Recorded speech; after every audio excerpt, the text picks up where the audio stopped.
YUKMOUTH TV, yada da.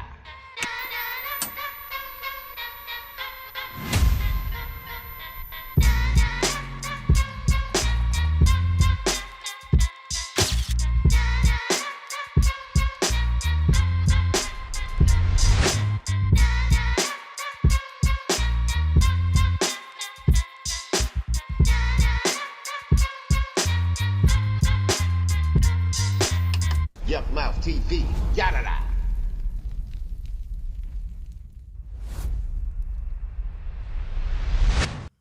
Hey, tap in, player, log in. Smoke a lot radio, we going all in. Hey, it's your host with the most, Cool Auto Smoke. YUKMOUTH is in the building. Yeah. And I got a very special guest in the building, man. Yeah, this guy is one of the biggest to do it.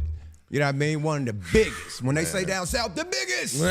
He's one of the biggest to ever do it. You know what I mean? Representing the West Coast, man. Did some of the dopest shit ever to come out the West Coast. New album, Kingmaker, beating their ass. I told him this in person. This motherfucker, you made me scrap my album. I had to do this shit over. Come on now, stop it, man. Man, in the motherfucking building, man. We got Mr. X to the Z, Xzibit in the building on Smoke a Lot Radio. Yeah. Yeah, it is. And we smoking early. And we smoking early. And it got a little mimosa to it, too. Yada that mean. Oh, boy. Oh, boy. Oh, boy. You did. Hell yeah. We're powered by the world-famous Coin Academy. That's right. Big shout out to the producers in the building. Yes. Hey, Boogie, Amber in this thing, man. Idris in this thing, man. Teamwork make the dream work, man. And big salute to our big bros, man. Rest in peace, Laidlaw. Yeah. Rest in peace, Go Mac. We still ranching, man. Big shout out to Macca for the record. Macca Magic, you feel me? And yeah, man, you're gonna be missed. We love you, Laidlaw. We love you, Go Mac, man. And X, like one of your last times up here was with the brother Laidlaw and Go Mac, right? They were both here. We were upstairs actually, and we did a great podcast. Ballin' podcast. Ballin' podcast. Macca was in there. All them dudes got a very serious, sense of humor, man, and it was really dope to have that kind of camaraderie. I miss my brothers, man. The one thing, the most invaluable thing that I've learned that we have is time.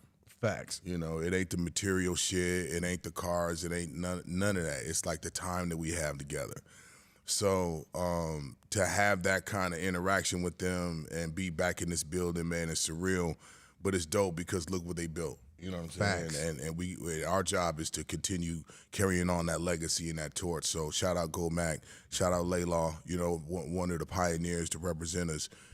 My first experience when I first got to LA, and I was making my rounds in the battle rap circuit and going to like Unity and Ballistics and all these other things in LA, right? Right. Laidlaw had a studio in Hollywood. And I went up there and it was just like, I got invited to his studio. You talking about the one that was right there where the Gap is at? Yeah. On the corner? It's like a little, it was upstairs in this little thing, and he had his studio in there. And I just remember going in there and really being amazed and being introduced to, like people that I had like read the back of record covers with. And then here I am sitting with Laidlaw, and the same thing happened, man. It just was progressive. So Laidlaw's a big piece of me landing here and finding my way, Same here, man. Yeah. I was a new booty, man. Snot nose, runny nose, wet behind the ear. Law took me up under this wing, man. You know what I mean? Period. Showed us the ropes, put us on the Law House Experience album. Yep. Same. I was on that shit. Had us up there at that crib. Today was a good day. The crib where they shot the Ice Cube video. He was living there up in Baldwin Hills. Yeah. Yeah, Law was a good one, man. Go Absolutely. Mac, the flyest. Oh, man. You know what I mean? Flyest big nigga since Biggie. Like, super fly, always had all the jewelry, all the fly-ass cars. Funny as fuck, always roasting you, Absolutely. man. Absolutely. I love them brothers, man. They always kept it solid with me, man. Yeah. But, we here, though. We here, man. Yeah. We here. We gonna keep this shit lit, man. X to the motherfucking Z, man. Check this out, man. Before we get into the interview, this is the 3 questions I asked to kick this shit off, man. What was your first rap name? And hold on. What was your first rap name? What was the first rap you wrote? And then how did you get discovered? Okay. So you gotta bear with me. So my first rap name was MCA, because my first name is Alvin. So I was like, fuck, I can't fucking call myself MCA. It's fucking MCA. MCA is a record company. Oh, yeah, and MCA was motherfucking the one of the Beastie Boys. Oh, right. You know what I'm saying? Yeah. Right. Damn. So I was like, fuck. And so then I was like, okay, I'm gonna call myself ICE. Then I was like, oh, fuck. Fucking Ice Cube, fucking Ice Tea. fucking Ice Tea, Vanilla Ice. Head You know ice. what I'm saying? Vanilla Ices. I mean, what the fuck, nigga? Look, so then, Oh my so God. then, so I really didn't have a rap name for a minute. So the thing was, I was at school. I would battle this dude. It was this dude named Tony. He had red hair, freckles and shit, and he had a tall friend named Tony. David and Tony. David was the taller guy, and he would beatbox. You know what I'm saying? And Tony would just say raps that everybody knew off the radio, right? Like regular rap songs. Right. And then so I would battle, and then I would write my own raps, and then I would say them in a circle. So one day I said, yo, on display, Exhibit A, da-da-da-da-da. I was like, oh, shit. Exhibit A. You know what I'm saying? Exhibit A, okay. I was like, there it is, Exhibit A. So then, as things modified and I, kept progressing, getting better and better, then I just dropped the A and went with Xzibit. You know? Wow. So that's that. And what year was that? What year? And that was like early '90s. You know what I'm saying? Right. Like, High school days. Right, for sure. Wow. But I was Xzibit before, so I was like maybe 89, 88. You know what I'm saying? I started writing. Right. Yeah. Okay, so Yeah. junior high. Yeah, for sure. I was junior 13 high. years old when I started writing Exhibit A. Junior Right. high. So Was that your first rap, the Exhibit A one? No. My first rap that I ever wrote was called Down With Me.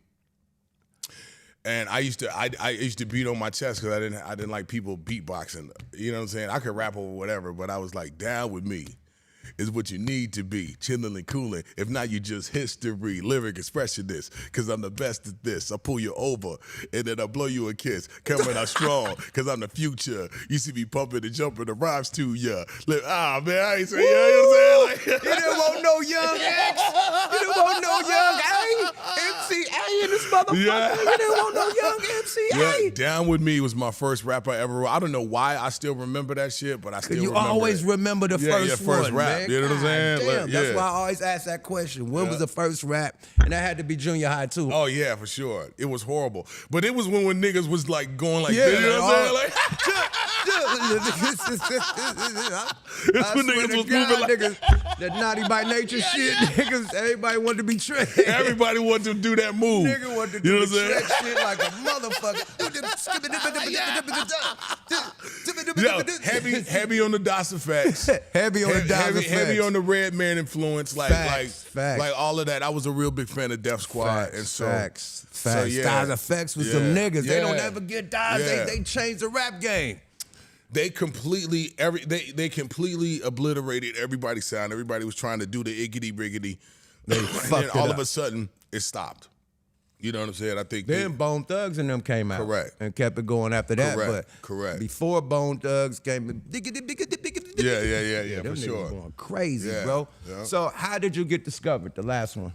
The last one was I got discovered by King T and the Alcoholics. Long story Say short, Big Tila, man. you know, I was when I came to California, I didn't have any guarantees, but King T was introduced to me through James Broadway. James Broadway was a producer out here in Pasadena, and he had like this production group called 360.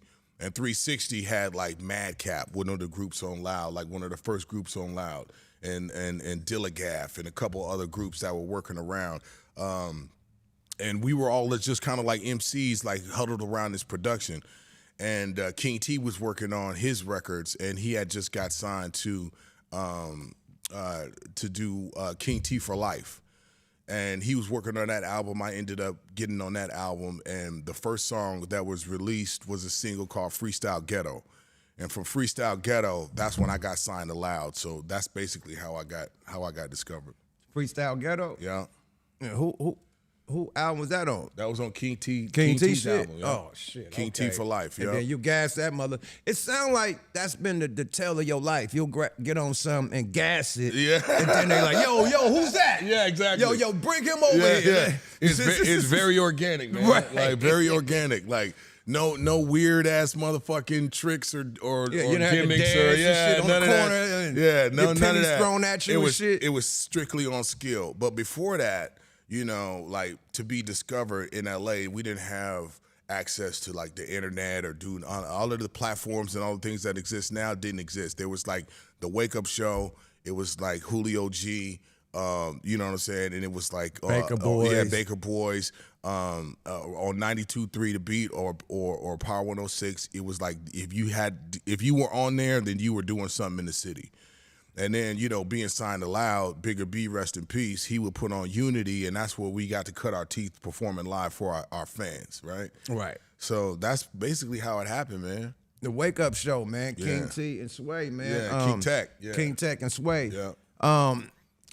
The Wake Up freestyle, whatever that was with you, Tech Nine, Yeah. Chino XL, everybody was on that motherfucker. That video was Yeah. amazing, bro. Yeah, yeah. And that was the thing that put the real buzz out. That's when I really saw you and Tech. And Chino already was lit, so he's like, you know what I mean? Yeah, yeah. Eminem was on there too. Eminem was Yeah. on there too. Yeah. Y'all three, you know what I Yeah. mean? Period. See, okay, who is these three? Yeah, yeah. You know what I mean? Like, we already knew Chino was gonna come stumping it, and, you know, Yeah. rest in peace, you know, let his nuts hang, because he's a fucking lyrical Yeah, rest in peace, Chino Goliath, XL, man, right? for sure. Yeah. Y'all came through, bro, and y'all woke that shit up. Tech start going crazy. You start going crazy. Like, how did that happen? Y'all always in the studio organically, or how did that happen? No, they sent us all our individual pieces and they cut it together. Oh, that's hella dope, bro. But from there, that was, you know, you got to remember, like I was putting out records on Loud, you know, since '96, and the first thing I ever put out was Paparazzi. So I was touring off that, and then I did What You See Is What You Get on the second record, and you know what I'm saying, and so on and so forth. And when it really popped commercially is, of course, when I did the Snoop record, then into the Dre record, into putting Restless out. Right. So it was like a steady climb. And it seemed like it happened quickly, but it didn't. It was just like I was just being at the right place at the right time and being prepared. You know? Yeah. Okay, but still, at the end of the day, you was gassing the shit out of shit. You did. Every time I see you doing something that changed the game, you know what I mean? Like it's shit that's standard. What you see is what you get. Changed the game. That video was different than any video that came out, bro. No video was like that, like on some Michael Jackson type of shit. You had to have big production to get some shit like that to pop off, my nigga. Yeah. You feel me? You do the shit with Snoop, the bitch please. That damn near like rebirthed Snoop and Dre, because it was kind of fell off for a minute. It brought them both back. You feel me? Because Snoop was with P at that time. Yeah. Nothing was really sticking. Yeah, nobody knew what that record none was was gonna really be. sticking until he got back with Dre, and then that, you know what I mean, it really made it happen. You know what I mean? That down south shit is cool, but it fuck them other niggas. That was the main one. Other than that, we like, what the fuck? And then boom, y'all came with that brought it back together, right? Yeah. You go over there with Dre. Dre wants to sign you. Mm-hmm. Let's talk about the Loud verse Interscope War, because I was wondering, and niggas always thought you was down with Aftermath, like up under that, because Dre gave you the green light, and he does that for his artists. Correct. So like, if you up under his niggas, like he gotta be signed. That's the only way to get that. That's the only way to get that interaction. Access, right? So we like, he gotta be signed. So this whole time you was on Loud, doing all them Dre moves. Explain that, bro. Okay, so. Because they wanted you, right? Yeah, for sure. So I was signed to Loud. We got, after we did the What You See Is What You Get video. Dope video. They stopped. They was like, they didn't give me a second video. They was like, you know, I just go work on it, start the next album. I was like, bro, we only put out one single on this whole fucking thing. Like, you gotta give me some more runway. They was like, nope, just start another album. I got really extremely angry. And so I protested. I just revolted, right? And so they didn't give a fuck, because at the time, you know, they had Wu-Tang, they had all these other artists. They was like, yeah, whatever. Right? Like, oh, so what? Xzibit is mad. I'm going to show you better than I could tell you. So then we ended up, I got a call from Snoop, and he was like, "Yo, I want you to be on a single." We did "Bitch Please." That shit came out, boom, right? So then from there, Dre was like, "Hey, you did great on that single. You want to be on 2001?" I was like, "Yeah," you know what I'm saying? And then I went to the studio, and then that song came out, "What's the Difference?" And then from there, it was like Between me and you. Yeah, the underground circuit that I was in the two vehicles was now and then Eminem was now in that car as well. Facts. Right? And so now it started really, really going. And now I'm being associated with that whole camp, right? And Dre was like, "Yo, man, like this dude got it. Like let's when we went out on tour, he was like, once we did the show that you see, the one that's on the Up in Smoke DVD, after that show, he was like, "I'm gonna sign you." So him and Jimmy came in and was like, "Yo, I know you signed a lot, whatever, but let's get Steve. If you can get Steve to come and talk to us, right? Then let's make a deal." Steve comes into the picture. He comes in and he was like, "Xzibit is like my son. I don't want to, we've been together. We started this thing together. I don't want to let him go." So then Dre was like, I get it. I feel like that, like I had that relationship with Snoop. I got that relationship with my artists, and I understand, but what's the ticket? What's the price? What are we gonna do? That motherfucker, and I love Steve Rifkin. You know what I'm saying? Like, we have a great relationship to this day. It is all love. But at that moment, I saw, when you see the heaven gates open, like your dreams are like, right. "Oh, this is it. This is about to happen. It's about to happen. It's about to go. I did this shit." Yo. Right. And he was right there. That motherfucker said 11 million. I was like, nigga, you ain't put $11 in this motherfucker, man. Right. Like, why 11 million? He was supposed to say, like, come on, that's like he just put a number out there that they know they couldn't fuck with. He was supposed to say a million, no more than 2 million. Right, and so I literally saw my space shuttle crash right there. Oh, that's fucked up. Because they had no way put that kind of money into the records from paparazzi up until now. There was no way. No fucking way. So they saw the opportunity that was happening, and they didn't want to take the ride, right? Oh, so I know you had to cuss that nigga the fuck out. No, it became a whole thing. And so instead of self-destructing, Dre was like this. This is exactly what he said. He said, "I got you.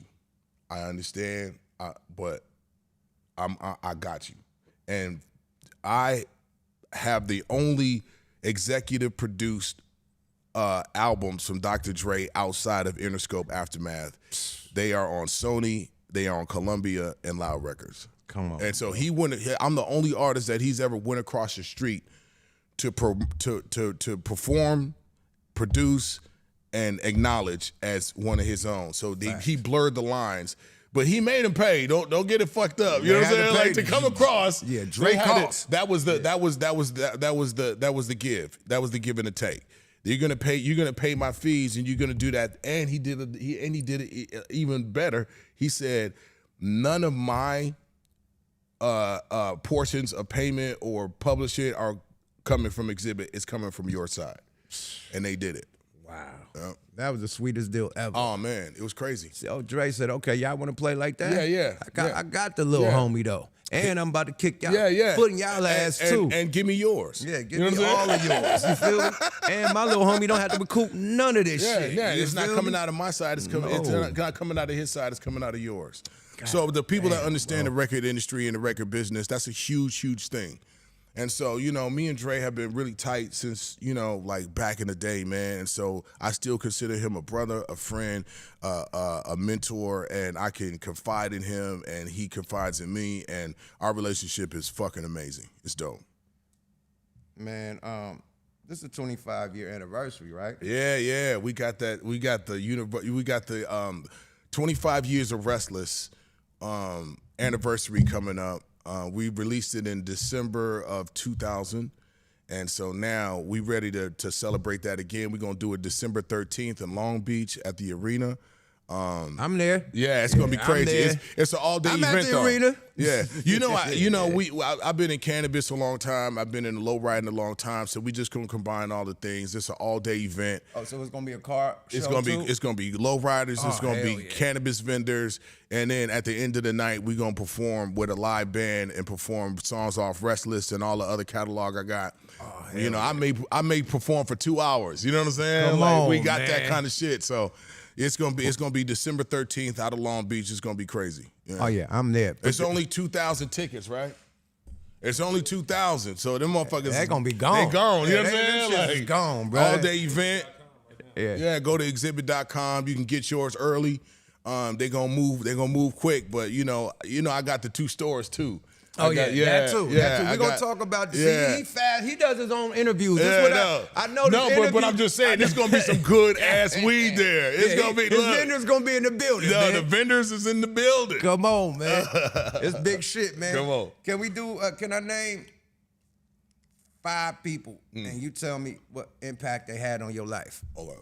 Yep. And do it one by one. King T. Oh, dude, I wouldn't be here if it wasn't for Tila.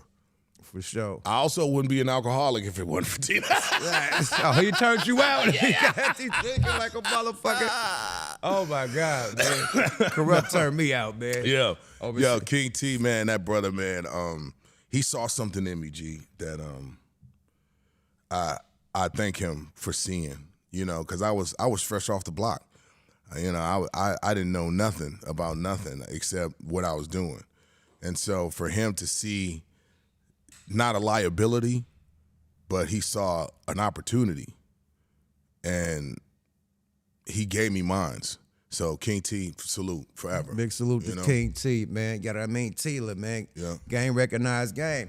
It's certain people who can see talent before you can even see it in yourself. Right. You know what I mean? Right. Salute to those people. He believed in me before I even knew what to believe in. Right. Yeah. He one of those, man. Alcoholics. Oh, man, come on, man. Rico, Taz, my J-Ro. nigga Taz and J-Ro, Rico, man. And E Swift, man. Those brothers were the first people I met with real record deals. Right. And they were signed to Loud. At the time, they had Make Room out. They had Liquid. They had put the Trifling album together. You know, the style that they were creating outside of the West Coast, when it was like heavy G-Funk era, it was more of a different vibe. It was like a New York vibe in a West Coast way, you know? Facts. And they gave me, you know, they gave me experience on how to perform and the energy and how to interact with fans, and like it was a different type of thing. So the Alcoholics have always been an inspiration, and you know, they also gave me some of my first opportunities. My first voice on a record that ever got put out was on their record. It was Damn. Right? Yeah. Don't. Damn. That's me. That's the only thing I said. No. Yeah, that's the only thing I said. Damn. And then it was it said nigga Xzibit, and that was it. You know, I didn't even rap. Yeah. Still, you was on that motherfucker. I was on that motherfucker though. Why you shitting me, boy? Snoop Dogg. Oh, come on, man. The Boss Dog. The boss. Yeah, Snoop, man. He gave me a lot of game, man. He gave me a lot of game over the years. Yeah. Yeah, come on over here with me, nephew. Like he don't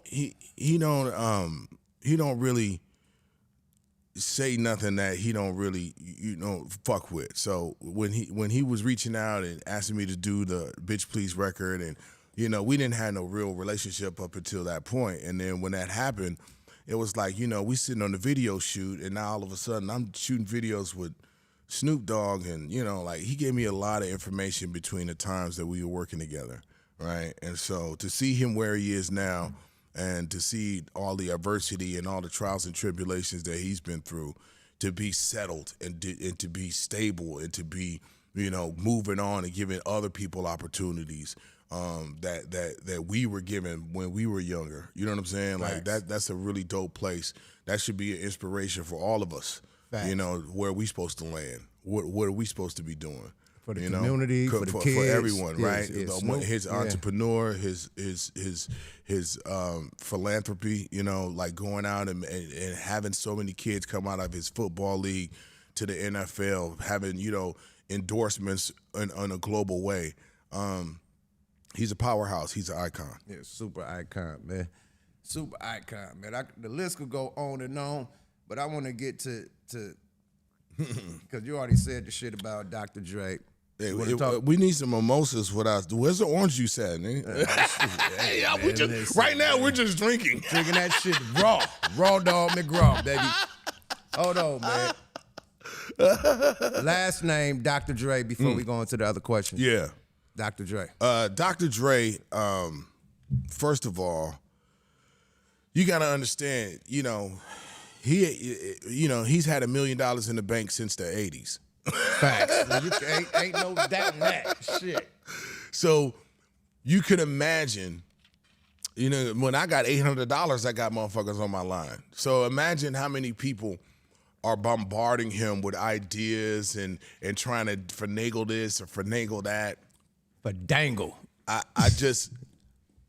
feel for the brother. So I'm going to start there. It's a lot of pressure.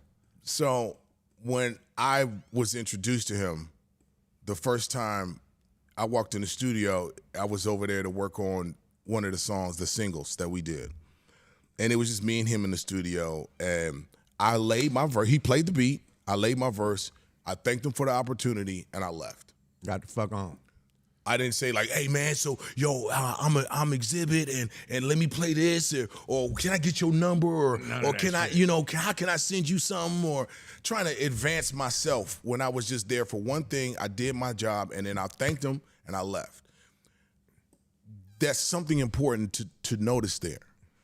Like sometimes pushing your own agenda is not. It'll burn a bridge before you even build it. Mm-hmm. But if you requested to come do something, do that, and then wait for the appreciation. Wait for people to appreciate you. Don't fucking be like, oh, this is it. This is my shot, so I'm gonna take it. You know, I don't know how many people come up to me and get mad because I don't want to stop what I'm doing and listen to them rap at that second. Like, bro, if I got the time to do it and I could listen and it's that environment, or how about this? I see you, I appreciate you, I like what you're doing. I need to hear more of that. Right. You know what I'm saying? Right. But I mean, it's like I'm only one person, so I got to do it as time permits. But with Dre, you see people coming at him, bombarding him all the time. So our relationship was built out of mutual respect. He respected what I did. I respected who he was and what he built. And then I'm never like reached out and asked him like, hey man, could you do this or do this, do this? He's like, he always reached out and offered. And you know what I'm saying? You stand to get more out of a situation when doing it that way than trying to just always be seasoned shit or grabbing shit like. So our relationship was built like that. It wasn't like I didn't come at Dr. Dre like, what can you do for me? Hands out. Right. I was like, bro, like, what can I bring to the table to help you do what you're doing? Right. And that's I'm coming like giving everything I got. Right. And I don't want nothing in return. And from that, everything came. See? Everybody else was like, I'm gonna do this, but man, I need a beat. Yeah. Like, hey, some type of deal. Like you can't handle that. Dr. Dre gave me a copy of 2001 2 months before it came out. Come on, that's trust. Trust. Because nothing comes out of that goddamn studio. Nothing. He gave me a copy of that bitch. Nothing. That tells you how strong the relationship was and still is. Man, salute to the doc, man. Yeah. He put on some of the West Coast finest, bro. Love Dr. Dre, man. Like, come on, man. You gotta give love to Dr. Dre, man. Speaking of love, man, big rest in peace to our brother Saphir, man. Yeah, man. Wow. You, Saphir, and Razkaz had a rap group, man. Golden State, man. Warriors, man. Yeah. Well, we got sued for that. Oh, the Warriors sued the basketball suit. No, hell no. Well, they didn't sue us. I thought the movies. No. Warriors. No, I'm fucking with you. No. They sent us a cease and desist. They was like, we got it right because we was heating it up. We was getting ready to put it out, and the motherfucker was like, yo, if you keep playing with our name, like we will come down there. We don't give a fuck. They was like, oh shit. So we called it the Golden State Project after that. Okay, same with us. That's why we the Loonies. We was the Looney Tunes at first, and Warner Brothers said, no. Oh no, you're not. Now we're the Loonies. Like, nigga, cut all that shit off, nigga. Yeah, for real. I heard you say on over there fucking with Sway that you about to finally put the album out. Man, we meaning Sonny, his brother. Salute to Chop. You know, Chop Black. His son, Lil Saphir. Salute to Lil Saphir. We were all together up in Oakland when he passed, right? And so we kept in contact, and then Sonny calls me and it's like, hey man, I think we got, I was like, you know what? Let's see if we got any kind of recordings of Saphir of unreleased material or verses that, whatever it is. Sonny hit me, he's like, yo, he got a whole album that he never put out. He got a whole album. Come on. So we were planning on taking that album and like finding the best pieces and see if we could put something together. But when they went looking for the tapes, the producer was being uncooperative. He wouldn't release this or release that, so we don't have it. I'm not gonna out the guy. I'm not gonna talk. I'm not gonna say who it was, but you know, Sonny couldn't get his hands on the material, and so I think the we kept exhausting trying to find where this music was at, and I think they have a CD of the whole album. And I was like, well, just bring that. Maybe we can pull AI or pull verses off. He's like, nah, listen. You know what? The brother gave us the music he wanted us to have. Saphir did. Right. So after more discussion, it was just like, I talked to Raz. He was with it. Even our sons, I think it would be dope to have, because we all got kids now. Right. My son's Trey Capital. He's a rapper. Lil Saphir, he's done music, but Raz got, the Coast Contra. His twin boys are on Coast Contra. Oh my God! So all of us together, that's the album and features right there. We don't need nothing else. That would have been a true Golden State project. That was the idea anyway. But I could still do that. Yeah, for sure, for sure. I could still do but that. Look, I'm only one person. If it's gonna come together, it's got to be a collaborative effort. But I would love to see something like that happen. I mean, it'd be dope. It'd be super dope, man. Big rest in peace to Severe. Yeah. Big shout to Chop Black, Asani, man. Chop Black. Big salute to Raz. That's my brother, man. I got some pictures and shit. I should have brought them pictures, man. I got the picture at one of y'all video shoots, my G. That shit is crazy, bro. I got pictures of Fear, Raz, all y'all at the video shooting in L.A. Yeah. I knew I forgot something. I'm hella crazy, bro. Hella crazy. I knew I forgot that. All right. You said that Kingmaker is one of your best albums, right? You said, well, I feel that Kingmakers is one of your best albums. I want to ask you, where did the inspiration come from with hip hop in its decline right now? Like, we got to ask the question: did hip hop die again? When Kendrick said, "Did hip hop die again?" As of recently, Billboard said hip hop ain't been in the top 40 since the 90s. You got people saying that Kendrick destroyed the rap game. Yeah, I guess Real Bars destroyed the rap game. They're mad. They're like, Kendrick destroyed the rap game. Who's they? They. Whoever the fuck is they. The niggas on the internet. I ain't gonna say no names, man, because we ain't gonna get it. But the motherfucking podcasters, you know what I mean? The motherfucking Glazers. Yeah. That's mad that somebody lost. It was hip hop. Yeah. But with the decline in hip hop, you know what I mean? You making this album, you don't have to do music no more. You got hella business ventures. What made you come back, and what was the inspiration to come back with hip hop at its level it is right now? I still love it. Right. I still love what we do, man. Right. I love the creative process of making music, finding beats and productions and rhythms and putting words to it that people can actually gravitate and bring an emotional reaction out of it. That's why I do music. Okay. I don't do it for money. I don't do it for attention. I don't do it. I like the process of being able to hear a beat, know what that sparks in me and what I love about hip hop, and then putting words to it that I think match that idea. I wanted to be an architect when I was a kid. I would build things. I would take things apart in my house. I would find and I would get in trouble for it because I would take a radio apart all the way down, like to everything, spread it out, and then put it back together. Yeah, there were a couple screws here and there left out. You know what I'm saying? But I always liked that process. So finding music gave me an outlet for that process, right? Right. And so, you know, Make It Kingmaker, I feel like it's my best album. I think it is too. I think it's my best album. I was Top able to to bottom. You know, there's no skips. I was able to speak from an intelligent, experienced place. I knew what I wanted to talk about. A lot of the insecurities and a lot of the shit that I was going through as a youngster had been dealt with and moved out the way.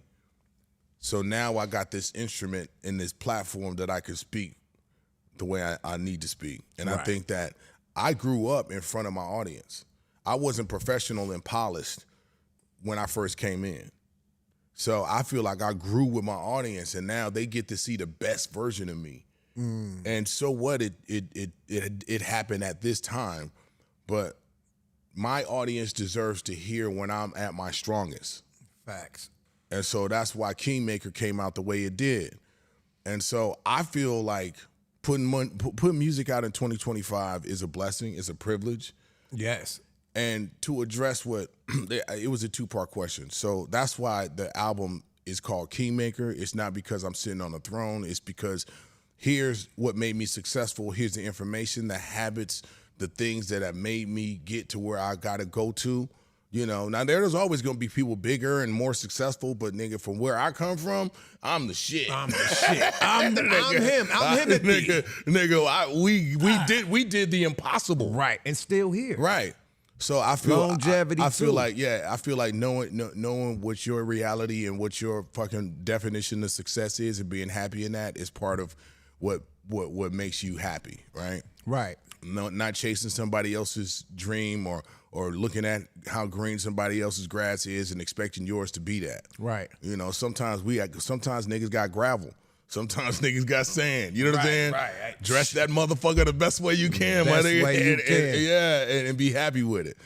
But as far as addressing like the state of hip hop, I don't feel like hip hop is on the decline. I feel the opposite. I feel like hip hop is going up. Right? Too. I feel like same. it's not in a decline, it's in a transition. I think it's in a transition.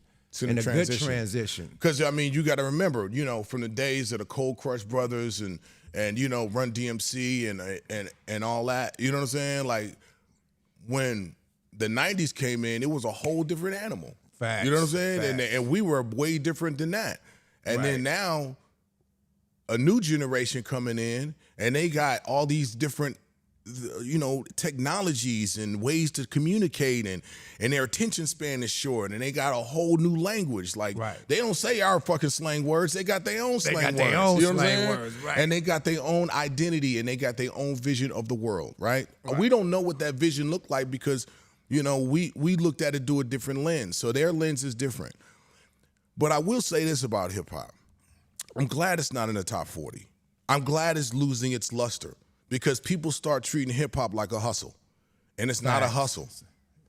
It's an art form, it's a communication, it's a tool. It is a platform for people to come and rebel, rejoice, jump up and down, scream, cry. It is not a place to market things. Right. It's been turned into that and become like this WWE, you know, version of itself where the antics are more important than the actual art. I'm glad it's losing its luster. Get out of here. Go get into credit card scamming or go, you know what I'm saying, do whatever the fuck you niggas is doing. Go, you know what I'm saying? Go do that. You know what I'm saying? Because hip hop has ran its course when it comes to that. Right. So yeah, let's turn off the lights for a minute.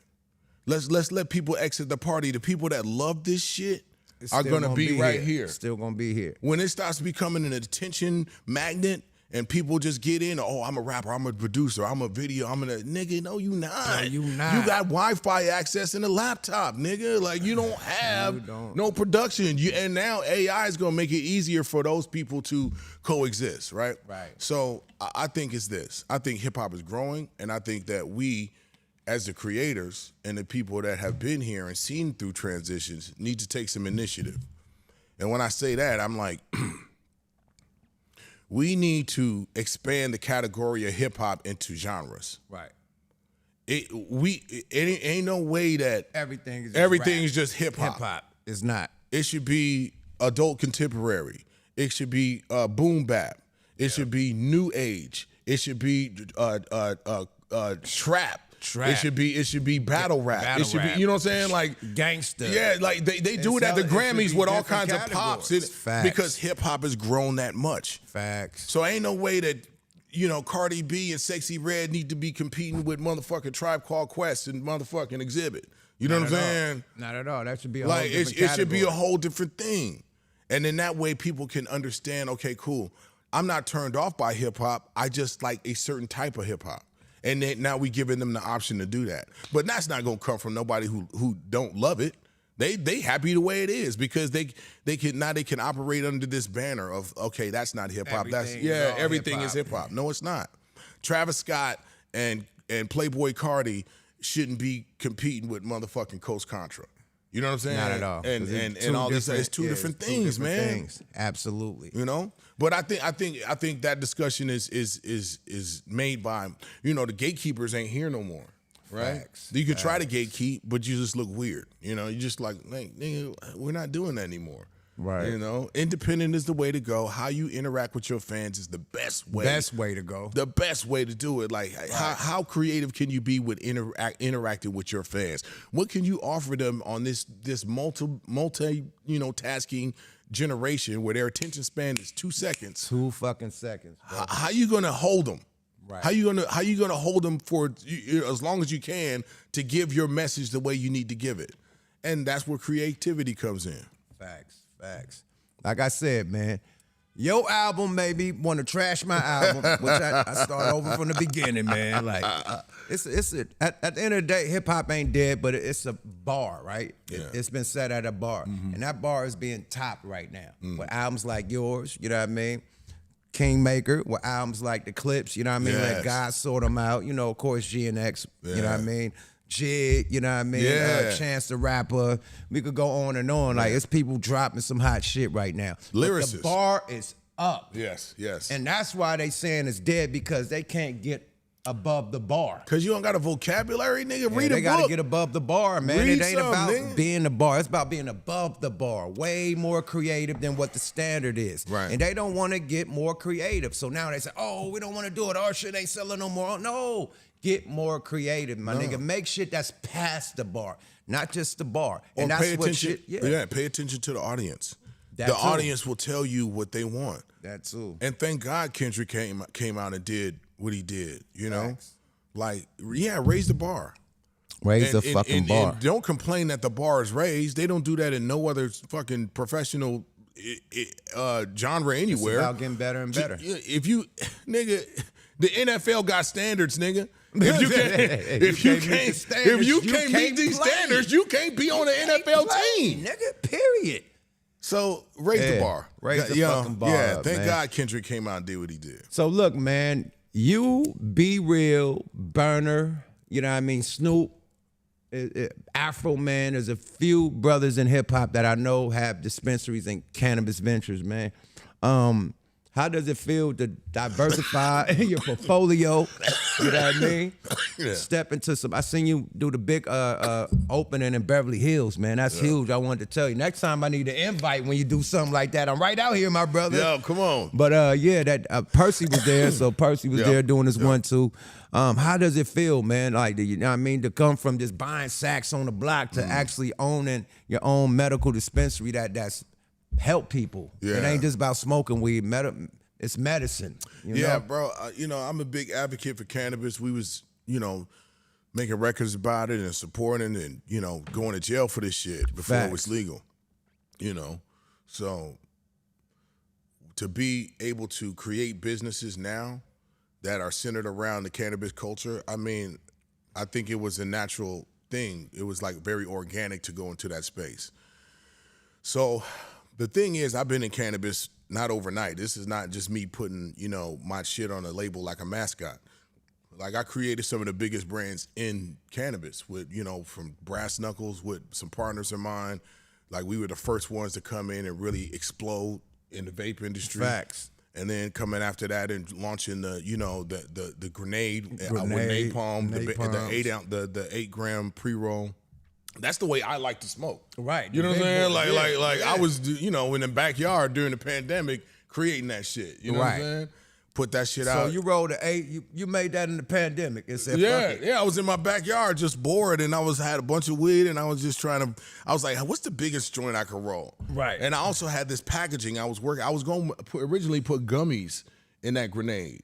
Oh shit. Right. So I was just sitting down. I was like, yo, let's do that. And then I finally I put it out, and then I was like, oh shit. I was like, now it looks like a wick. You know what I'm saying? Right. So that's how we created that shit in the backyard, and so.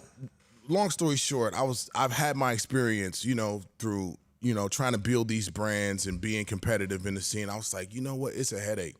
It's a lot of taxation in cannabis. There's a lot of things, legislation that doesn't lend itself to being a small business owner or somebody who has a social equity license that could come in and actually make a trailblaze and get to, you know, 5, 10, 15 stores and then make an exit. Right. Like, that's the dream, that's the goal, people being vertically integrated in the cannabis industry.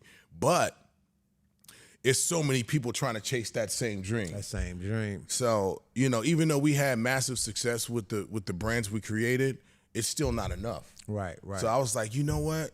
Fuck this shit. I'm going to step into retail because that's the last thing that I haven't done. Right. And I'm instead of selling one brand, I'm going to sell everybody's brand. One-stop shop. Yeah. Why am I trying to jump through this fucking keyhole when I could just open the door, nigga? Like, fuck this shit. You heard what the government trying to do, right? Yeah. They trying to ban THC. Yeah. Oh no, the gummies, the THCA, and the THCA Delta 8, and the stuff that you can get at like smoke liquor shops, stores and shit. Yeah. I mean, they was taking advantage of a loophole that was there. Facts. And the niggas, if you know, you know. You know what I'm saying? Right. But people, but they trying to shut that down because, again, it's one step closer to the people who want to control the plant-based industry, right? Bingo. Because the plant-based industry is, you know, is right there, you know, neck and neck with the pharmaceutical. Yeah. Right. And they want to control like they got control over there. So the people, I mean, for us, we don't live in that world, so our stuff is like correct and it's where it's supposed to be and it's being sold to who it's supposed to be sold to. That should look at smoke shops and shit. Whatever you smoke shops got filling going. up an 18-wheeler full of motherfucking hemp, gummies and shit, and then sending that shit across the state. Hey, nigga, good luck. Good luck, man. Buddy. You know them motherfuckers is not playing. Them motherfuckers is like, hey, what? boy, they gonna sit that boy Cash Patel with that one eye, nigga, kick down your door, nigga. That one eye, cock eye, nigga. Yo. Goddamn cock eye, nigga, free. FBI, nigga. Y'all better leave Cash Patel cockeyed ass alone. Leave that boy alone. Shit. X, man, let them know what you got next before we get up out of here, because I know you got to go right now, man. Oh, man. Dude, I'm excited about the Serial Killer Project. We just released our first single. It's called it's called Serial Killer's Anthem, SK Anthem. It's out right now. I seen that, bro. Yeah. I tried to look up your other shit, and that popped right up. I was like, this is new shit? Yeah, new shit. Okay. So we're going to release a couple more singles. There's Me, Be Real, and Dimrick. We got a group called the Serial Killers that we just dropped that. I'm coming out with Kingmaker 2 next year. Come on. Yeah, come on, man. Kingmaker 2. Come on. That's gonna be after the SK project. And then, you know, we got this Restless concert coming up on December 13th. Get your tickets now. Right now. It's gonna be crazy. Xzibit.com. Xzibit.com. Let's you go. know what I'm saying? We got to get in the lab and do something, man. Man, I've been waiting. That's Just like it. I've been waiting for this interview. I'm gonna wait patiently, baby. I ain't gonna do I'm gonna do what you said. Come I on, let's can't be go. all like, hey man, I'm YUKMOUTH, man. I need to do a song. Come on. I gotta do Come what on, you did dude. with Dr. Dre. When it happened, it happened. Nah, it's gonna Feel work, me? man. Hell yeah. Hey, this been another episode of Smoke a Lot Radio, man. Brought to you by the world famous Coin Academy, man. Big shout out to X to the motherfucking Z, man. You feel me? Legendary. I got hella shit I want to talk to you about. But Come we on, gotta man. go, man. You on your schedule, man. You got other things to do. We're going to do a part 2. Yeah, I'll you're come gonna back do a and part circle 2. up. Yep. Thank you, man. Big rest in peace to Gomac and Laidlaw. We Yeah. still ranching, man. Yeah. And we out this thing. Smoke a Lot Radio, YUKMOUTH TV. Salute to the chat. You know what I mean? Big salute to X for coming through again, man. We smoking big. These goddamn hash holes. We bitch you. We out this motherfucker. Y'all be easy. YUKMOUTH TV. Subscribe to your guy. Yada da.